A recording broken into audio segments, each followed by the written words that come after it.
Boa noite, amigos. Abrindo o nosso Evangelho para a preparação para a prece, nós vamos ler aqui em Coríntios 13. Ainda que eu fale as línguas dos homens e dos anjos, se não tiver caridade, serei como o bronze que soa ou como o símbolo que retine. Ainda que eu tenha o dom de profetizar e conheça todos os mistérios e toda a ciência, ainda que eu tenha tamanha fé a ponto de transportar montes, se não tiver caridade, nada serei. E ainda que eu distribua os meus bens entre os pobres, e ainda que eu entregue o meu próprio corpo para ser queimado, se não tiver caridade, nada disso me aproveitará. A caridade é paciente, é benigna, não arde em ciúmes, não se ufana, não se ensoberbece, não se conduz inconvenientemente, não procura os seus interesses, não se exaspera, não se ressente do mal, não se alegra com a injustiça, mas regozija-se com a verdade. Tudo sofre, tudo crê, tudo espera, tudo suporta. O amor jamais acaba, mas havendo profecias, serão aniquiladas, havendo línguas, cessarão, havendo ciência, passará. E esse texto termina dizendo assim: agora, pois, permanecem a fé, a esperança e a caridade. Estes três, porém, o maior deles é a caridade. Vamos orar.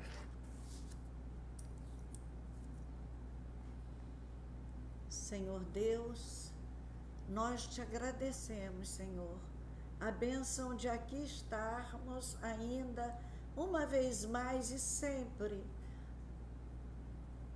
a dispor do trabalho que nos ofereces por misericórdia, por compaixão de nossas almas tão necessitadas do trabalho profícuo, do estudo no bem.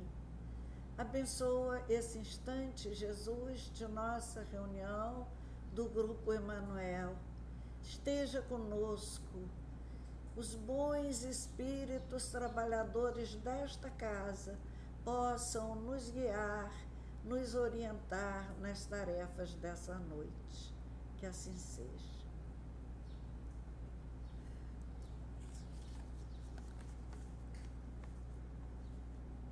Vamos ler o estudo de hoje, é do livro Sol nas Almas, a lição Nascer, Viver e Morrer Bem. Fora da caridade não há salvação. Seria simplesmente uma fachada histórica da codificação kardeciana?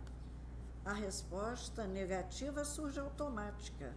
Essa legenda constará, sem dúvida, de pórticos e flâmulas, mas, na essência, é pensamento vivo da doutrina espírita que nola confia por síntese dos postulados do Cristo, recordando-nos que a caridade não existe para ser usada contra os homens, e sim a favor da humanidade.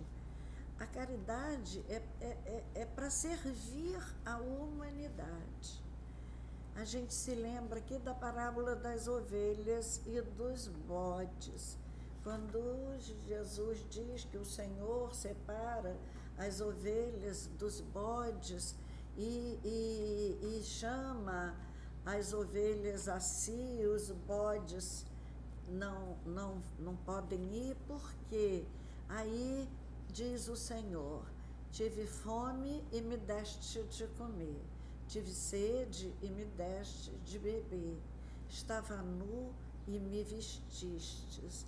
As necessidades materiais também têm que ser supridas, mas há outras, quando ele diz: estive preso e me foste ver, estive doente e me visitaste, era o estrangeiro e me hospedastes.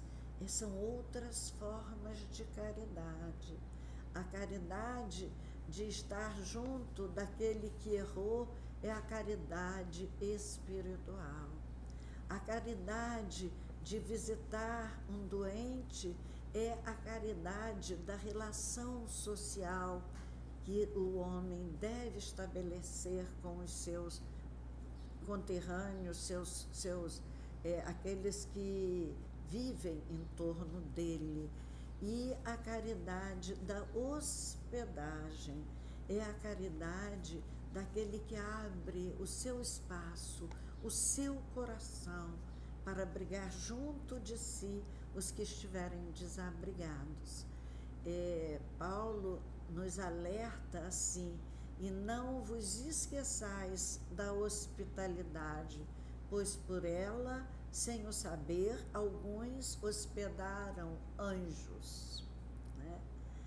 E nós conhecemos na história do cristianismo muitas almas nobres que hospedaram nos seus lares verdadeiros anjos, perseguidos por serem cristãos. A virtude máxima não consistirá exclusivamente na preocupação de alimentar o estômago daquele que sente fome, mas também para que se lhe aprimorem as qualidades inatas de trabalhador e se eleve ao nível dos que produzem em benefício da comunidade, provendo, em consequência, as próprias carências. Ou seja, estímulo, não é só dar o pão, né? Tem uma música de Luiz Gonzaga, o grande cantador do sertão nordestino, que diz assim: mas doutor, uma esmola a um homem que é são, ou lhe mata de vergonha, ou vicia o cidadão. É claro que há momentos em que as criaturas precisam disso, da esmola mesmo.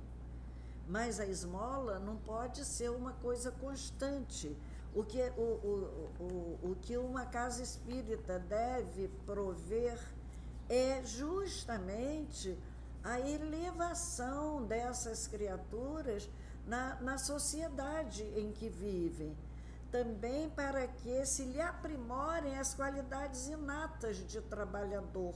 Todo mundo nasce com algumas tendências para determinada profissão, para determinado caminho, e o que nós precisamos fazer para libertá-lo realmente das esmolas é justamente dar oportunidade de trabalho, de estudo, de uma convivência mais próxima, para que aprendam a agir como as pessoas de bem agem. Há muitas criaturas que frequentam a nossa casa ainda muito grosseiras no seu tratamento uns com os outros. E nós precisamos, sim, educar essas almas com os nossos exemplos, com o nosso bom trato com eles, numa convivência estimulante, trazer para a nossa convivência essas criaturas que só vão ao nosso centro de estudos espíritas para receberem, e ficam viciados em só irem receber, não assumem compromisso com os trabalhos da casa.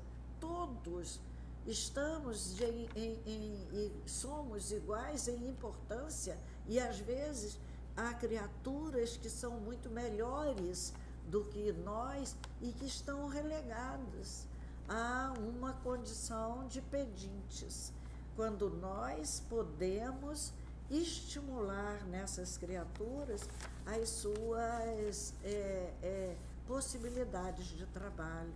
Até Flávio fez isso. Aqui na escola com cursos para cuidador de idosos e tal. Temos que dar uma profissão para essas pessoas.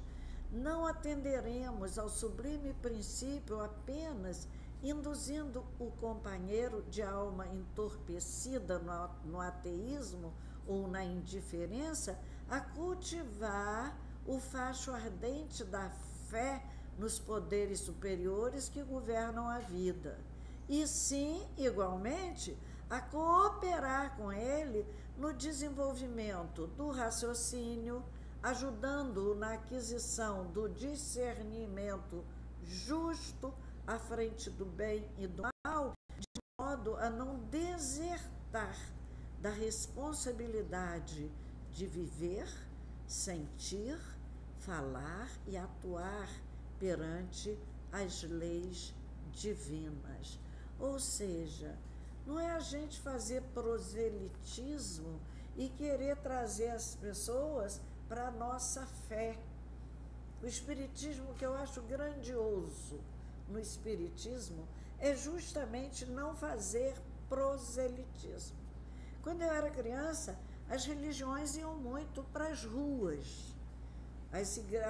Os católicos, nas procissões, tinha uns homens que, uma religião, como é que era mesmo o nome, gente, dos tambores? Você é novo, não conhece. Exército da Salvação. Exército da Salvação. E que tocava os tambores e parecia um exército, se vestiam como militares e conclamava o povo para a religião deles. Então, nós espíritas nunca fizemos proselitismo, nunca fomos buscar as pessoas nas ruas para as nossas casas religiosas, nunca ostentamos nenhuma forma de atrativo para os olhos ou para os 5 sentidos que são usados em muitas religiões, né? Nós não trabalhamos dessa forma. Nós trabalhamos ajudando as criaturas no desenvolvimento de seu raciocínio, inquirindo, como Jesus fazia quando recebia uma pergunta. Jesus devolvia a pergunta para que aquela pessoa mesma respondesse. É o princípio da maiêutica de Sócrates. Então, é o desenvolvimento do raciocínio, ajudando na aquisição do discernimento justo à frente do bem e do mal, ajudando a discernir o que é do bem e o que é do mal, que parece fácil.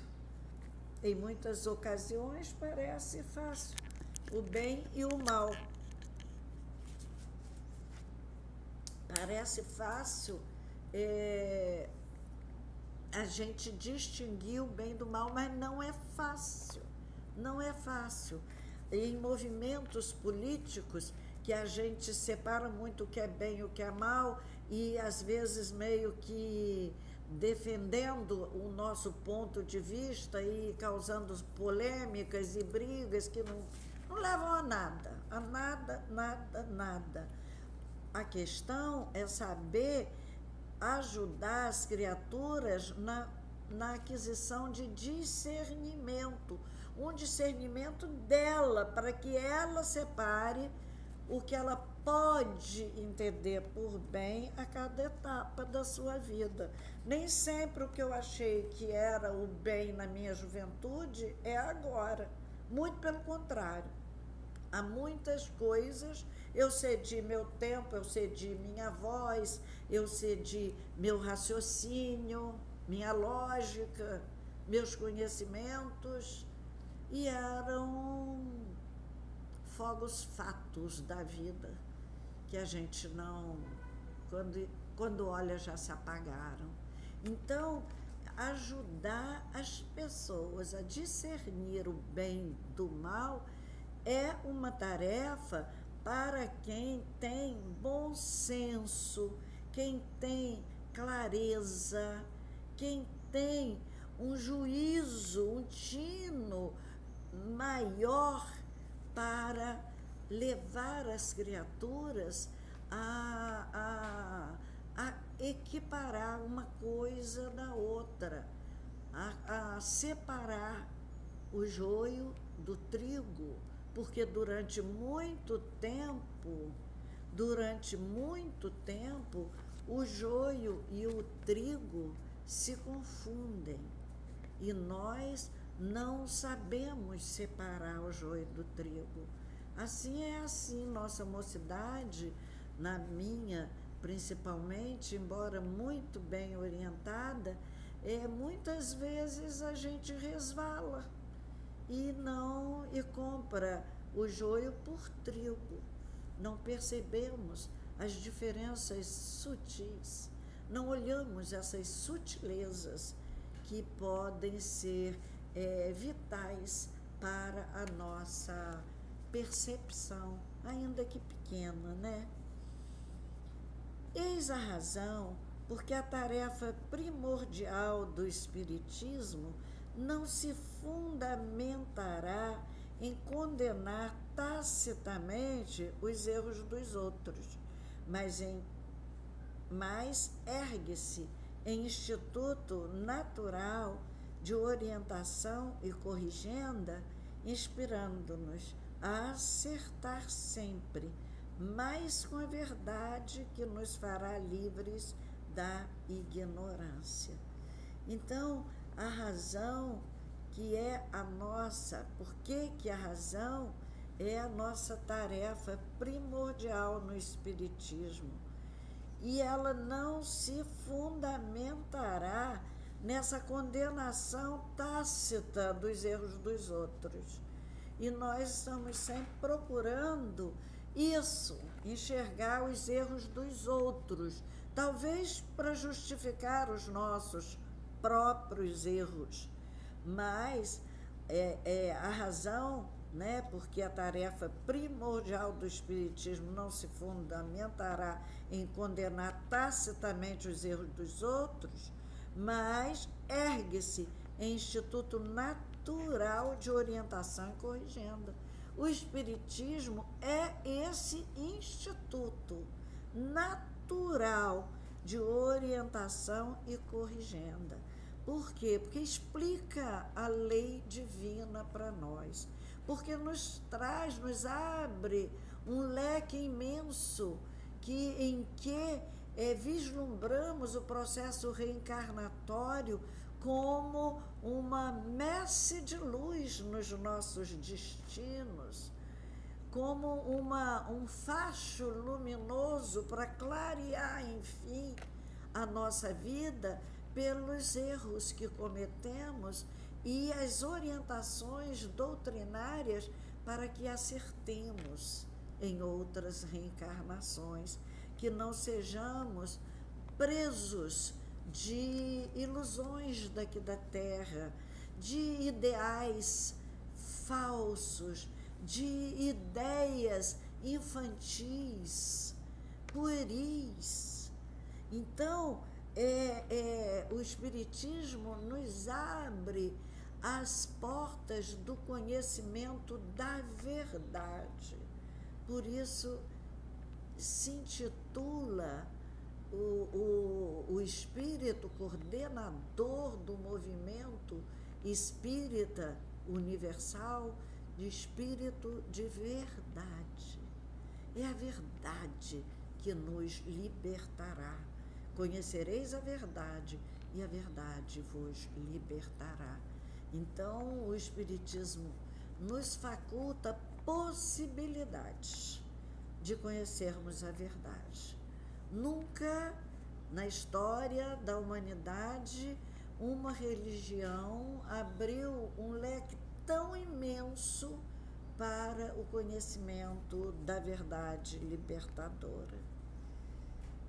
Também não se apoiará o Espiritismo, em abraçar cegamente todos os desejos dos semelhantes a pretexto de lhes açucararmos a existência, mas levanta-se em escola de compreensão e fraternidade, dentro da qual aprenderemos a amar com equilíbrio e proveito.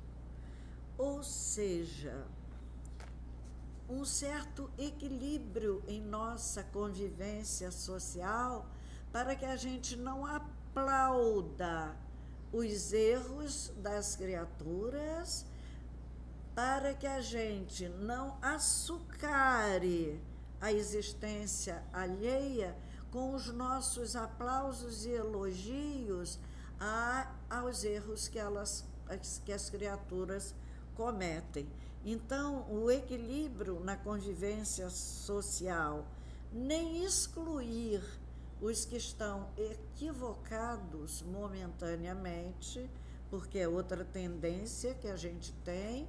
Não presta para mim a convivência, é bom que fique longe de mim. Excluímos. E nem o aplauso, nem o elogio para tudo que a pessoa faça de errado. Apoiar cegamente as criaturas, apoiar os seus erros. Isso nós também não podemos fazer. Não precisamos ser os senhores da verdade, ditando regras para ninguém, nem dizer com grosseria sobre os erros dos outros. Ter um meio de chegar junto e de orientar e de questionar aquela ação, aquela atitude, aquela palavra. Você não acha que ficaria melhor assim? Dá uma sugestão e nada mais, porque nós também não somos senhores de quaisquer verdades. Caridade é socorrer o próximo sem esquecer de lhe valorizar e ampliar as faculdades positivas para que o próximo preencha as finalidades que se encontra destinado pelos objetivos da vida. Então, caridade é socorrer sem esquecer de valorizar, de ampliar o lado positivo das pessoas. Eu tenho uma receita que eu acho que foi Chico Xavier que deu a uma amiga muito querida e que eu aprendi com ela. Cada vez que sobressair na criatura com quem eu convivo, com quem eu converso, que sobressair o seu defeito, eu imediatamente procurar 2 virtudes para aquela pessoa. E todas as pessoas têm muito mais do que 2 virtudes, graças a Deus, senão a gente estaria na barbárie ainda, né? Então, o nosso estímulo, um elogio ao seu lado bom, vai fazer com que ele cresça, tenha vontade de ser ainda melhor aos nossos olhos e encontre os objetivos de sua vida. É auxiliar a outrem, não só para a remoção de necessidades e obstáculos, mas, acima de tudo, para que a pessoa auxiliada se faça mais útil e mais nobre em si, porque todas as criaturas vivem na carne para morrer bem e renascer sempre melhores. Então, a convocação nessa página toda é justamente uma convocação, é de André Luiz, é justamente uma convocação a promover as criaturas. Ele nos chama à promoção dos homens, a fazer os homens crescerem, evoluírem, produzirem mais e melhor, é estimular as pessoas há um trabalho mais dedicado, mais profundo, mais produtor, que esse trabalho que gasta seu tempo, sua energia, que cansa o seu corpo físico. Então, é um trabalho que tem que fazer jus a todo esse desgaste que nós temos para executar esse trabalho. Então, essa página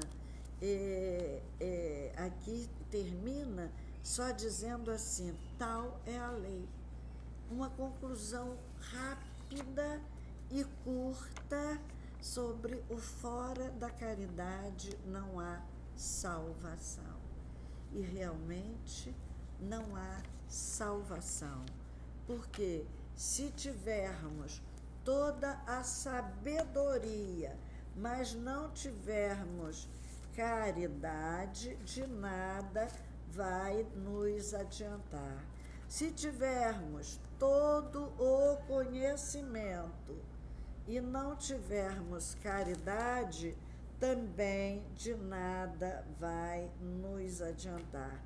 Se tivermos o desprendimento de doar tudo que temos aos pobres, mas não tivermos caridade, né?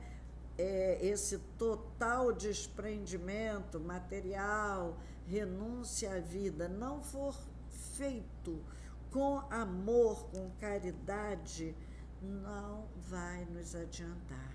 Então, o tempo que perdemos para conversar com alguém e levantar a pessoa de uma tristeza, de uma decepção com ela própria em função de algum erro, esse tempo é um tempo de caridade que nós estamos dispensando, né, àquela criatura. Então, a caridade é assim, é paciente, é benigna, não fica vendo os defeitos dos outros, não arde em ciúmes, não se ufana e não se ensoberbece.